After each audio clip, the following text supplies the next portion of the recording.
بسم الله الرحمن الرحيم. النهاردة ان شاء الله معانا وصفة من وصفات الحلويات الشرقية. ان شاء الله هنعمل صينية كنافة. معانا المقادير بتاعتنا: نص كيلو كنافة، كنا مفرزينها طبعا في الفريزر عشان تبقى سهلة معانا كده في التقطيع.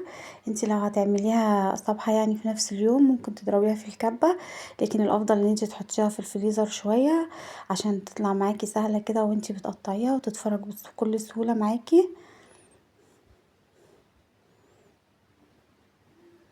طبعا الكنافة من الوصفات الشرقية بتاعتنا اللي احنا كلنا بنحبها. هنا معانا 4 معالق سكر بودر، هنبتدي كده نقلبهم في الكنافة. وهنا فايدة السكر البودر ان هو بيدي قرمشة ولون ذهبي جميل للكنافة.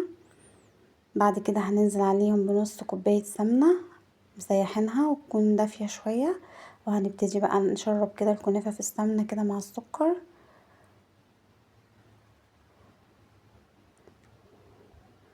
وطبعا كنا مجهزين الشربات بتاعنا اللي هو عبارة عن كوباية ونص سكر وكوباية مية. انا عاملة الشربات هنا تقيل عشان عايزاها تبقى كنافة مقرمشة مش طرية، فانتي لو عاوزاها طرية فهتخفي الشربات طبعا شوية، هتزودي يعني كمية المية، هتبقى كوباية ونص مية.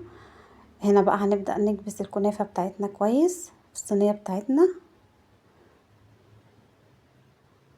اهم حاجة ان انتي تكبسيها كويس عشان تطلع معاكي النتيجة مظبوطة. بعد كده طبعا كنا مسخنين الفرن بتاعنا، هنبتدي بقى نحط صينية الكنافة فيه علشان تحمر. وده شكلها معانا بعد ما خرجت من الفرن، لونها ذهبي وجميل ومقرمشة في نفس الوقت. هنبتدي بقى ننزل عليها بالشربات. طبعا الكنافة سخنة والشربات بارد، فهنا طبعا انا كنت خايفة على البايركس الله يطرشق عشان الشربات كان بارد. فانتي بقى تعمليها في صينية ألموني هيكون افضل. هنبتدي بقى ننزل بالشربات كده، والشربات هنا معانا تقيل زي ما قلت لكم. لو حابين الكنافه تبقى طريه هنخفف الشربات بتاعنا شويه. ده شكلها معانا بعد ما شربت الشربات. هنبدا بقى نقطعها.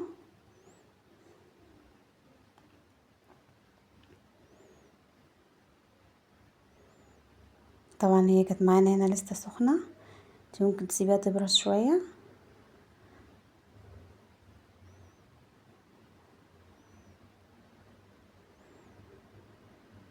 ولو عندك عسل ابيض وعايزه تحطي معلقه برضو في الشربات هيبقى جميل معاه، او عسل جلوكوز الموجود عندك.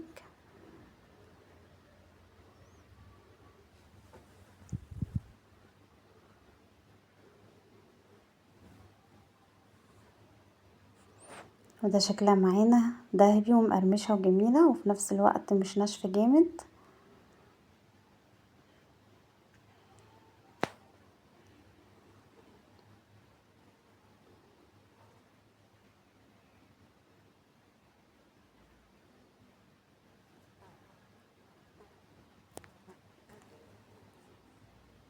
وده قلبها معانا من جوه، بتتقطع معانا بكل سهولة وفي نفس الوقت مقرمشة. جربوها بقى وان شاء الله تنال اعجابكم، واشوفكم في فيديو جديد ووصفة جديدة ان شاء الله على خير.